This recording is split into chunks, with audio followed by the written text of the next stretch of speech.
Hi అండి, అందరికీ నమస్తే. Welcome to lakhs by Sumitra. ఈ వీడియోలో 1 కిలో చికెన్ తీసుకున్నాను.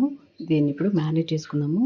కారం, ఉప్పు, పసుపు, అల్లం వెల్లుల్లి paste, garam masala, oil 1 spoon వేసుకొని బాగా కలిపేసుకొని ఒక హాఫ్ అన్ అవర్ పాటు పక్కకు పెట్టేసుకోవాలి. తర్వాత పాన్ పెట్టుకొని అందులోకి ఇలాచి, దాల్చిన చెక్క, 2 లవంగాలు, అనాస పువ్వు, ధనియాలు, ఒక బిర్యానీ ఆకు, కొన్ని ఎండుమిర్చి,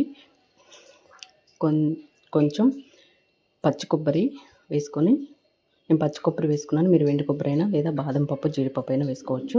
బాగా వేయించుకొని దీన్ని పేస్ట్ చేసుకొని పెట్టుకోవాలి.